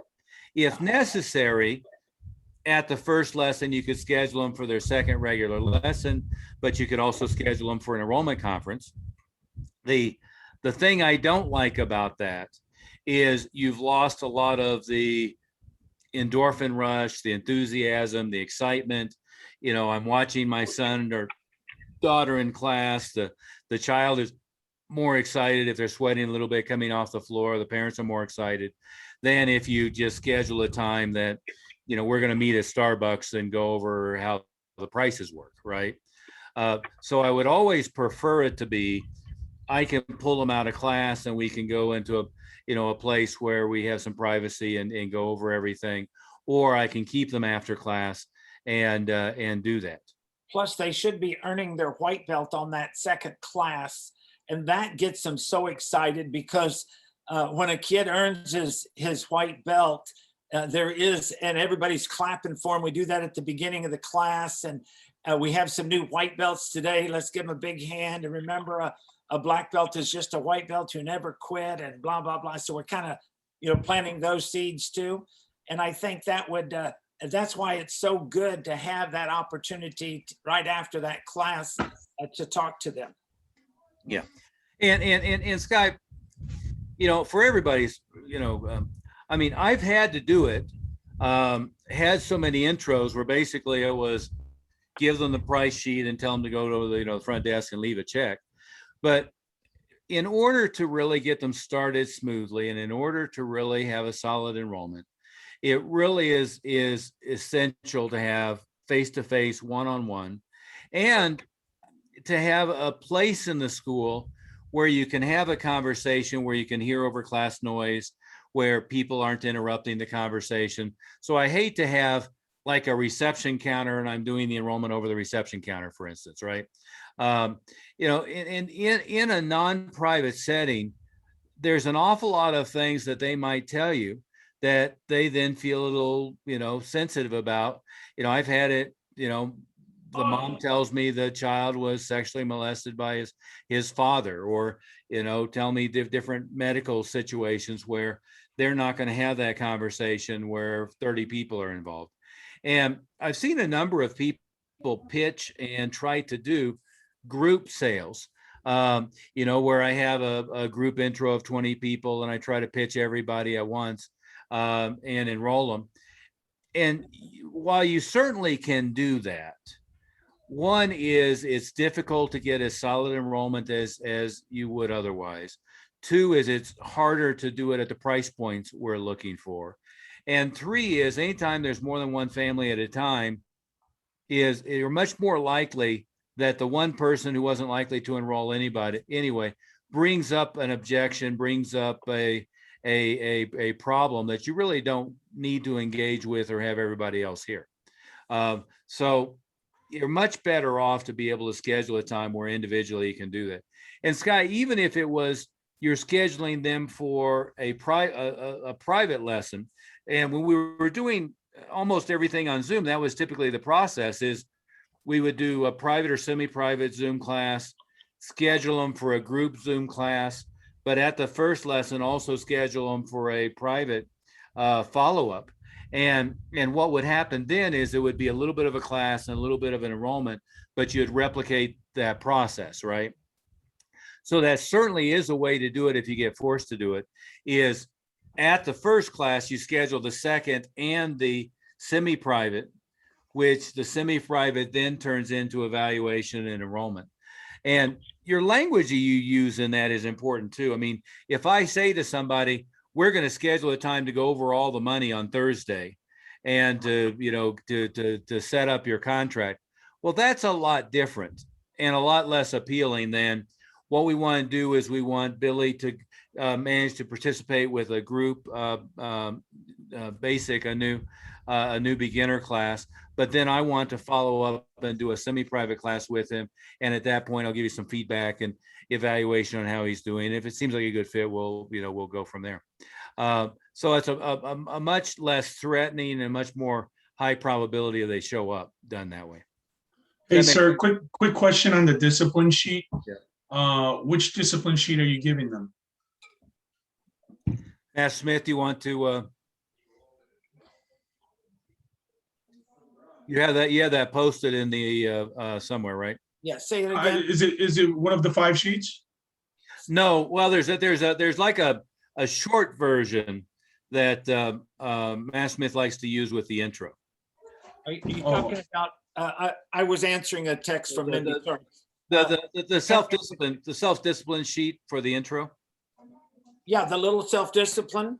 Yeah. Is with, Yeah, I think I missed that somewhere. there's another sheet. No, it's in the quick start. And it has the sheet where we're scheduling for their second lesson. And it says the 3 things they have to do to earn their white belt. And it has some questions we want them to go over with themselves to answer and talk over. And then we schedule them for their next class, and that's written on that sheet too.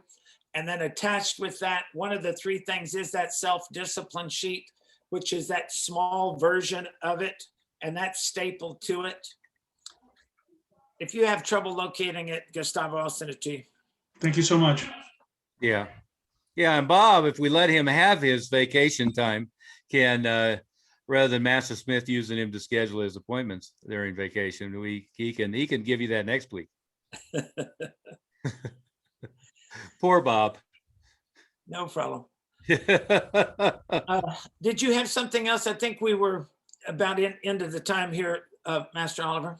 Yeah, well, just a reminder that we're all set for Annapolis. We're going to do on Friday the tour of the campus and a leadership presentation from the academy staff. But then we're also going to have Sal, who's going to give us his worldview of the academy, as well as we'll have Captain Cal that can give us his takeaway after a very distinguished career now in the Navy. So are we allowed to bring staff to this one? Absolutely. And it's a perfect one for especially for instructors. It's a good one for any full-time staff, truth be told. Where are we meeting, sir, by the way, at 2:30? We meet at 2:30 right in front of the visitor center. So Okay. You're familiar with the campus, but Yes. there's the sign that says U.S. Naval Academy. And then just inside is the visitor center. And we'll meet in the visitor center. And I think the first hour is in the auditorium that's a part of the visitor center. Okay, got it. We'll make sure and share all this information for everybody. Yeah, we'll have a little layout of the facility, so you'll know all before you get there. Yeah, we were trying to schedule luncheon on the academy property, but they're perhaps in part because of the reunions and in part because of COVID, they've got all the restaurants shut down. So we're not going to be able to do that on property. But yeah, we'll meet right there at the visitor center, which is just inside. And I'll remind everybody, if our Canadians are able to get across the border and go back by then, or our UK or Australian contingent, bring your passport.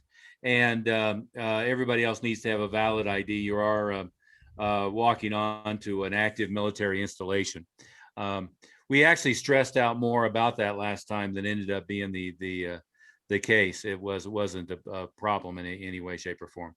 But do have an ID with you, and don't have if you have a concealed carry permit, leave that in your hotel room and whatever else it might be. Can you remind me of the dates again, Mr. Oliver? Say it again, Jeff. Can you remind me of the dates for that again? Yeah, Mindy, Friday is the 17th, right? Correct, sir. September 17th, 18th, and 19th. There you go. And sir, on Saturday, what was the time for Saturday? We'll do more or less 10 to 6. And then Sunday? Same. Okay. Yeah. And then you guys couldn't get lunch at Bancroft Hall where all the midshipmen eat. Is that where you were trying to get Yeah, everybody to go? Exactly. Okay.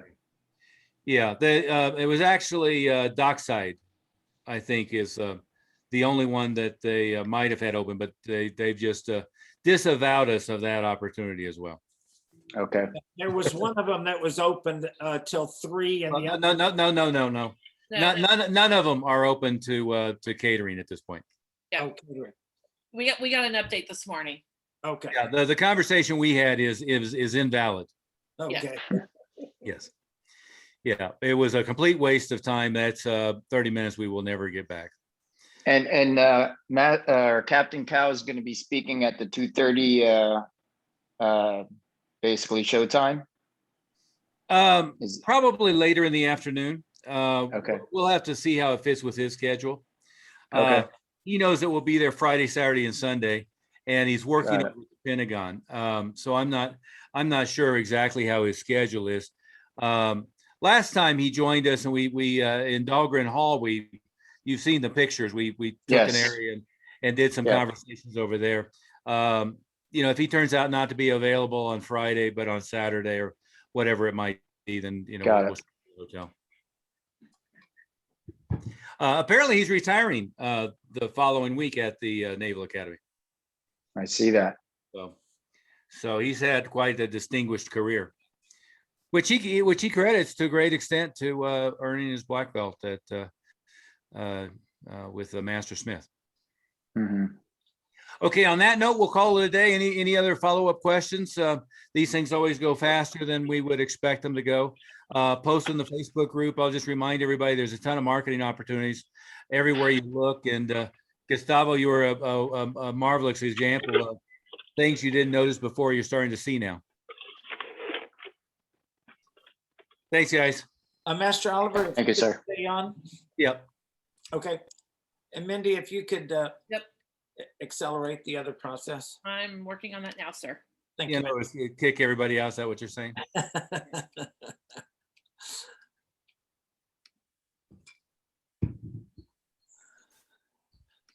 I don't know who Rawand Handel is. He's gone. Good. Yeah, put Rawan back on for me, please. Oh, that's one of okay. yours? I just booted him. I'm so sorry, Mr. Wong. It's okay. If you could just let him know.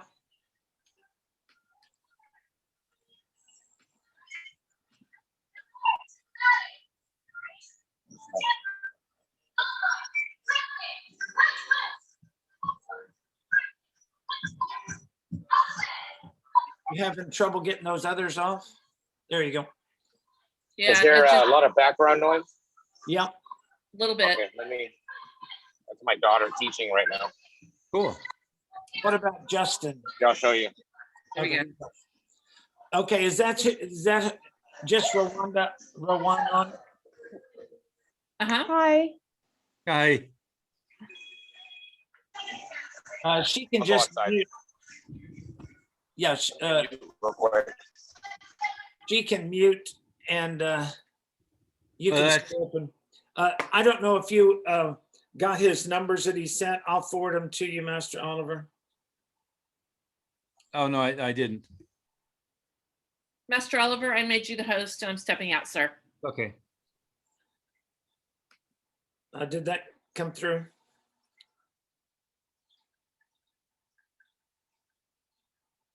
Nope, it didn't. Let me try it one more time.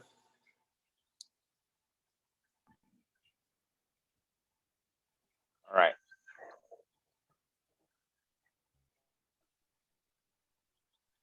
Okay, now you should have them now. Okay, can you hear us okay, William? You Yes, broke- sir. Okay. I just had to step outside. Okay. Did those numbers come through, Master Oliver? No, we lost Master Oliver.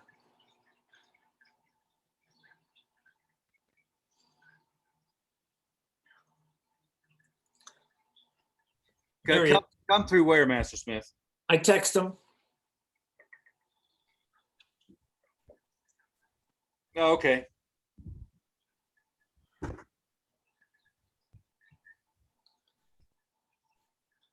That work? Yeah.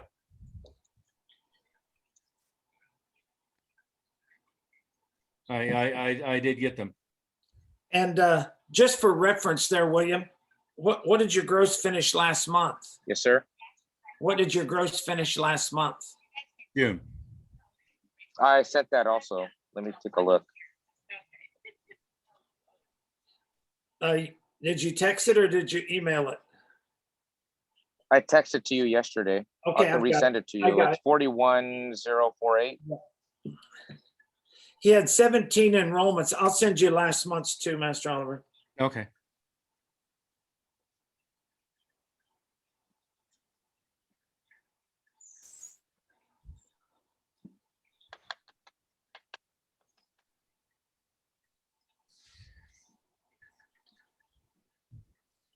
Yeah, the background is much better now. Hey, we just wanted to catch up on how your forward progress is. We hadn't touched base individually in a little while. So how are you Yes. how are you feeling about momentum? Momentum's decent. It's actually decent to pretty good. Mhm.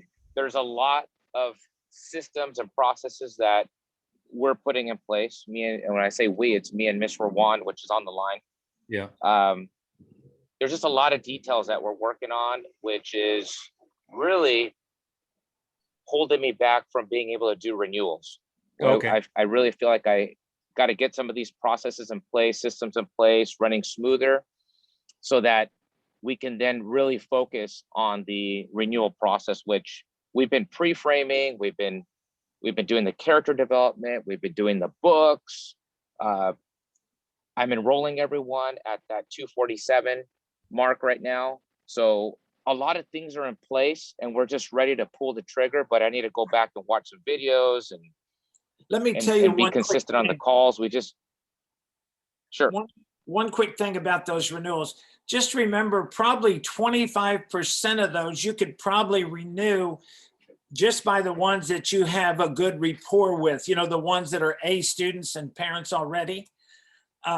Even with just a little amount of pre-framing you've done, that next 25% just takes a little more of the steps to going through the, you need to go through that renewal folder and just follow those steps. Have you printed off the renewal folder?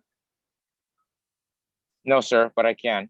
Okay, the renewal folder is not a folder you give the students.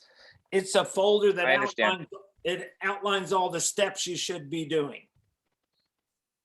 Okie doke. And we have a Correct. video that shows how that, you know, what all those sheets are too. So if you have trouble locating that, let me know too. Okay. So 17 enrollments last month. And when you said you had 5 renewals, that was just people that had expired or something that you just, Correct. okay. Correct. You just kind of kept them on the same thing. You didn't bump them or anything? Didn't bump them, just kept it simple, easy for right now. Right. Did not do anything. We weren't prepared to roll that out yet. Okay.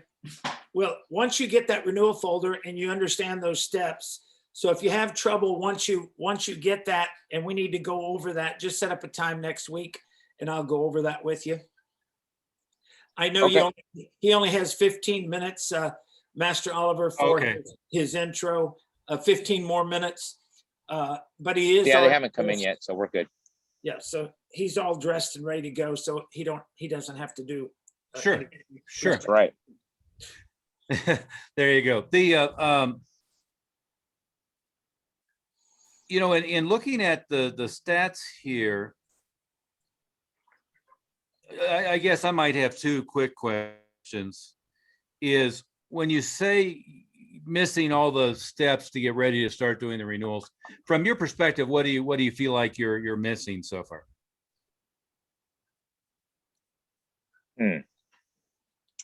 So just getting things set up to do it now at this point, because everything else is pretty much set. So it's really understanding the process, going through the folder, preparing the leadership applications, the popcorn bucket, rehearsing what is it that I'm going to communicate, putting the class schedule in place to accommodate that black belt leadership and black belt club, getting all my pricing completely set, those types of things, like getting it set up to do. Well, those are the right questions. You hit the right things. Yeah. Let me suggest a consideration, right? One is you're much better off to launch it and sell it and then figure out the details later than to have all the details in place before you start selling.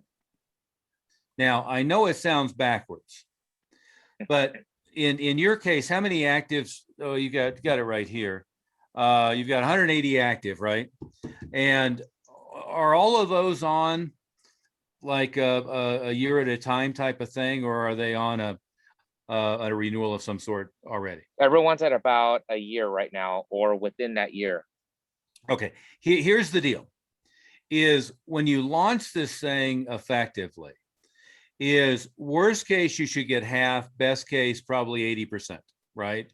But we tend to hit in the range of 75% of the students that you can move into the new hire program, right? But the thing that I've always seen that's the best approach would be is between now and say September 1st, every week we do a different one of the steps on the renewal, right? So 1 week we do, we order cheap black belts and we give everybody a black belt to wear in class, and we write their target test date on their belt, and we take a picture and we put 2 or 3 posters up, graduating class of 2023, 2024, 2025, and we put their pictures all up on the wall, right? And then another week we do the goal setting boards, and another week, you get the idea. So we take like 6, 8 or 10 of those steps, let's say, and each week we focus with the entire student body on one of them. So everybody's doing the same thing. So there's nothing sequential about it. It's 100% modular or rotating. Even if you don't think you prepped them enough, the idea is the first time through, you're just going to kind of hit enough people to see what surfaces. Well, I'm going to say it differently than what you just said, Master Smith, is we're going to do no renewals on the new renewal thing at all in July, August, and then we're going to launch a renewal blitz in September and go through October. And in September and October, you should be able to do 120 renewals, more or less, right? At least half. Right, which is 180, so 90. Yeah. But let's say 120 is completely doable, and 140 or 50 is doable, right? But so let's target 120. And if we only get 90, we're still going to be having a party. But we launch September 1st, and all of the other stuff, to have the schedule in place, have the curriculum in place, have what we're going to be doing, how we're going to be moving them into the leadership class, all of that stuff, we're going to worry about that in November and really kick it all off on the first of the year. Does that make sense? Yes. So what happens is you do prep, but you prep everyone in the school on the same thing, on the same week. And then frankly, if we run out of things to do, we're going to start over. But you just, everybody in the school in the same sequence, right? And then we're launching the new program September 1st. So all we really need to know by September 1st is how the conversation goes, what the price point is, and how we sell it, which again is super simple. If you look at milehighblackbelt.com week 5, there's a video of me doing the pitch, which is exactly the same as what we did, which was we shot the video before we had the program. We sold the program for 2 months before we knew what the program was going to be. And then at the beginning of the year, we launched the program having no idea what it looked like in year 2 or year 3, but we knew what the first quarter looked like. Does that make sense? Yes. And doing it that way keeps you out of, paralysis analysis, if you know what I mean. Mhm. Keeps you away from getting bogged down and trying to have everything perfect on the way through. And so, Matt Smith, what I'd suggest you guys do tomorrow or early next week or whenever is kind of go through, here's all the steps that we would normally do. Here's what we're going to do week 1. Here's what we're going to do week 2. Here's what we're going to do week 3 for everybody. Right? Okay. And then in the meantime, go through that video presentation, because it gives almost all of the language that you would use. And then let's make sure we have the price sheet ready to go. And what the launch is going to be is we're going to take what they're paying now, and it's going to be leadership is about double, black belt black belt's about 50% bump. But Right. then we're going to have the price sheet that it's going to be. And it's going to be, since you're a longtime member, student, we're going to grandfather you in, and it's going to be this much now. If you wait past the end of October, here's what it's going to be, and there's going to be a $5,000, $8,000, $7,000 difference in the tuition. So we're gonna do it. So why don't, how's your Monday look, William? I'm good tomorrow, and I can make time on Monday as well. Okay, what time Monday? Tomorrow's not good for me. What time on Monday? I don't have an intro until 2 p.m. my time. So anytime in the morning, early afternoon for me. Okay, how about noon? Is noon good? Rowan, is that good for you? Yeah, that's fine for me. Okay. Is that too So early? noon. No, that's fine.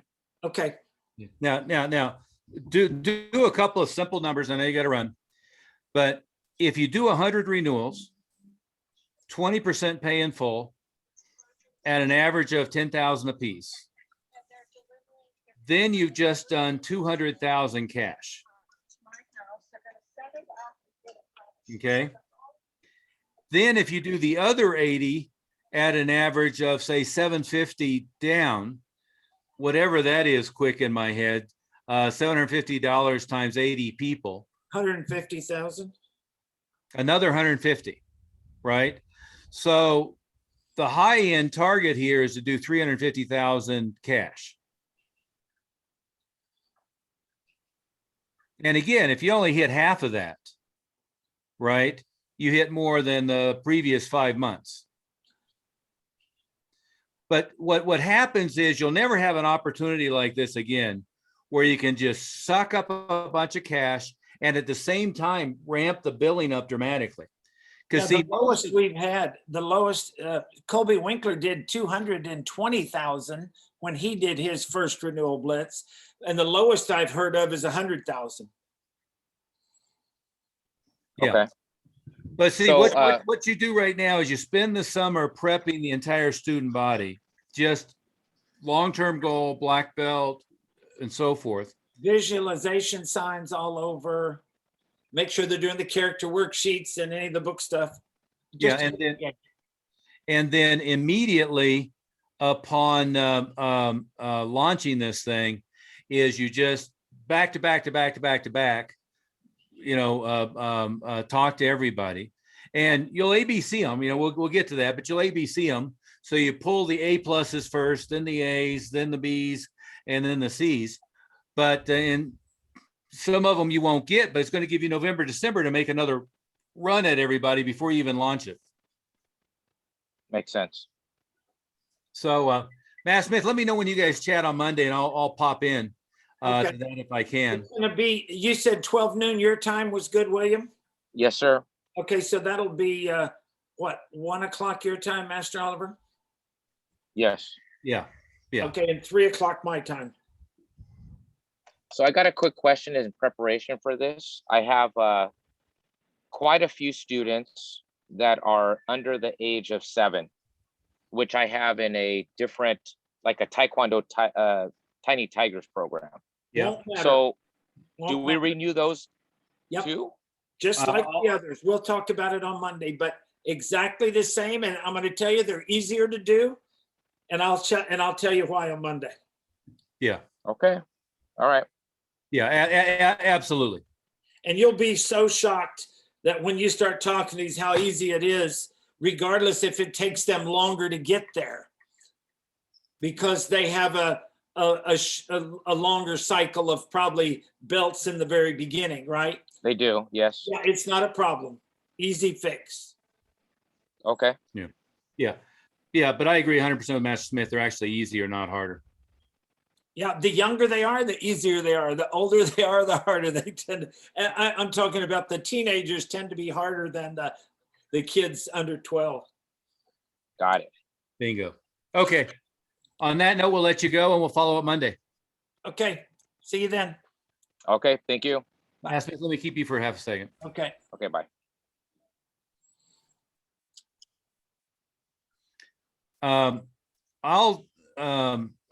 We can chat with him about the deal with Peter on Monday. And Just a that'll be little. a good lead in. If you pop in about halfway and then just say, hey, how y'all guys doing? Blah, blah, blah. And then say, oh, by the way, I just got off the line with Peter. He had a quick question. Yeah. And then we've got it. And then he's also on the mode that we're doing all this extra to help him. So that's going to make him feel better too. So, Exactly. okay, sounds good. Okay. I went and put my hat on since you had your hat on. I only had it because my hair kept blowing around out here. I know, I know. And I need to, I always forget which way it's set, whether it's mirrored or not. And so I'll push it the wrong direction. You got to find which way the wind's blowing, right? Okay, it's on back. Well, it's straight. It looks like the wind is on that hand you have up now. Is that your right hand? This is my right hand. Yeah, well, that's the side of you got to part it on. So the wind blows it on the other side. See, the wind is coming from your right. It's not coming. It's strange because I'm raised. To me, look in the video, I'm raising my hand diagonally across the screen, right? So it's not like mirrored, like a mirror. Yeah. Where it would be the same side. I'm used to that, obviously, from all of our teaching. It's got me mentally fucked up on which direction it is. And I kept finding myself like doing the opposite thing. Messing it up. Yeah. Just go right to left. Yes. Right over the top. Nope. The other hand. Nope. The left, that right hand has to go across to the left side. That's even easier. Okay. Did you notice several more people were wearing hats now? Yeah. Probably not subconsciously too. Funny. Oh, with Norris, what seems strange to me is sitting out here is it really fucking looks like it's a green screen. Oh yeah, absolutely. It's just weird. What I'm thinking about doing is putting a light, you can backlight yourself. No, put a little flag back there. Oh, blowing in the wind? Yeah, a little banner of some sort, and it'll be blown in the wind, so it'll look more realistic. I was just going to look at backlighting to separate me from the background more. But it's strange. It's kind of like, no, it's that's really what that's really the backdrop. Yeah, and it's probably because the lighting on you is so good. And on that big tree to your right there beside you is real good color, but everything behind it is a little white. Yeah. Yeah, well, see- the lighting on me. Let me see if I can. Oh, you got those. I put all the damn lights out here. Because otherwise I'm just like a black, shadow. You might put a light on the ground behind you that goes out that way up. It would have to come this way. Because then what it does is it creates a little halo effect. Yeah. Call it a headlight or something like that. But The audio went crazy. Yeah. Now it's good.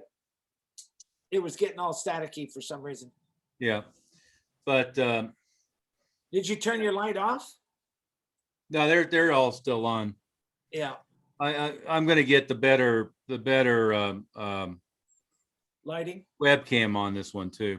Okay. This is just using the laptop webcam. Did you talk to anybody else today, or was? Let's see.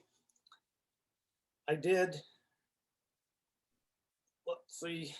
And I've been talking with Sky and trying to, because remember the dad wanted her, they wanted to drop out. Yeah. Oh, did because they? Huh? They did? Yeah, that was the dad. The dad said she wasn't getting anything out of it. Well, that's because she wasn't doing, once I talked to her a couple of times, you know, and I talked with the dad on there too, then we found out why, is that she hadn't, you know, been on the meeting. She hadn't done the Facebook. She didn't do the quick start 8-week program. So I got her all directed on that, and I'm following up with her on a weekly basis. Yeah. And so now I've got her where now she's in more contact with me. So when she has a problem, she knows that she can reach out to me. So now she feels like she's got a little support. Whereas Yeah. before she was getting a little lost in the background. Yeah. Yeah, today I had Aaron Paulson. Oh, how'd that go? Yeah, Aaron, now this is a strange one. And I kind of reversed it. I used your Jedi stuff. He wanted to put his membership on hold for a few months because he wants to focus on him and his wife are doing some popcorn thing.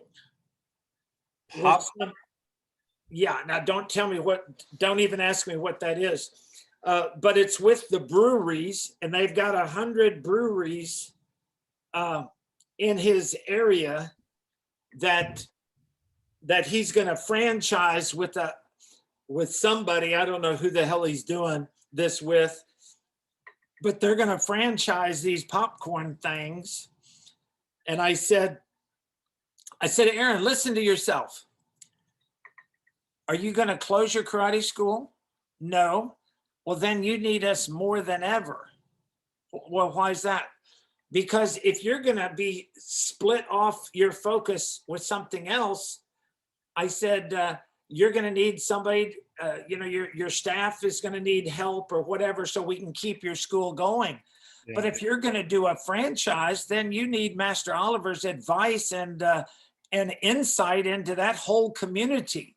You might not want to go into that with, you know, hearing his advice. Nobody knows more about franchising as you know, a franchisor or a franchisee and the legalities of it.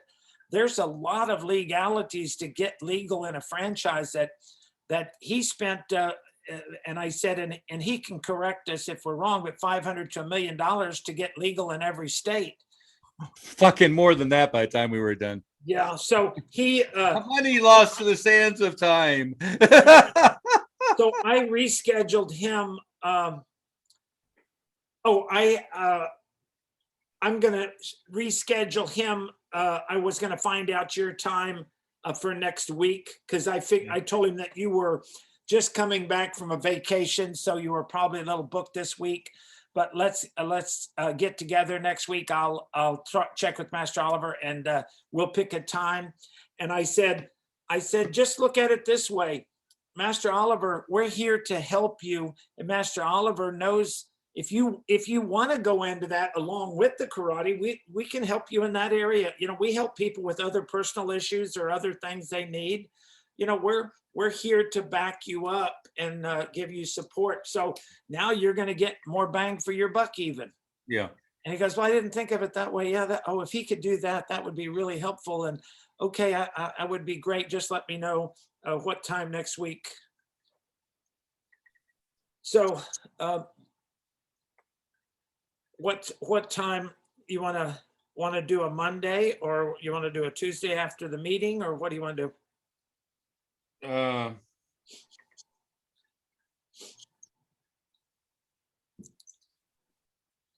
Tuesday after the meeting would be, yeah, that one's maybe Thursday after the meeting, Okay, let's do Thursday after the meeting. or not. Hang on. Let's see. No, I've got a, we could do before the meeting Thursday. Thursday before the meeting. Yeah. Oh, you know what? I'm gonna be in Vegas that day. Oh, yeah, that's the Vegas thing. Did you ever figure out what the schedule is on that? Semi. The event is on Friday or Saturday or both days. They're doing it in conjunction with that Robert Goldsman Icon Awards. It's in the same venue at the same time. Yeah. But the whole week they have that. Hey, hold the thought for a second. I gotta go take a leak. I'll be right back. I'm gonna piss myself.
Okay, I'm back. Okay, we could do it, maybe it would be better on Tuesday after the meeting. We've got Paul before the meeting. Yeah, the only, as long as we kept it to 30 minutes, I've got that, the financial advisor meeting at 2 that day, so, Yeah, we can keep it 30 minutes. yeah. Okay. I'll put that down for Aaron then. Okay. Okay, and then, see if you can get the schedule for, Vegas. I will.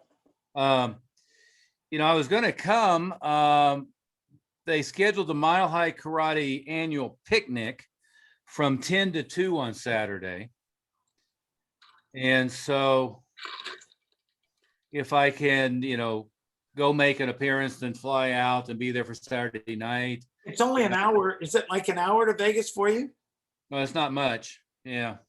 I think Joe said Saturday from 7 to 9. Yeah, so I could probably make that. I'm sure there's a shitload of flights from Denver to Yeah, Vegas. I'll check for sure whether that's Friday or Saturday. Yeah.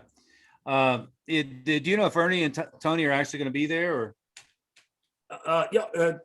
He's definitely going to be there. We talked to, we just did a little thing with Scott Coker, Okay. To congratulate Ernie and thing like that for video. And then Yeah, I like that. Ernie happened to call at the same time, and then we talked about he's got 15 of his people coming. Oh, okay. With him.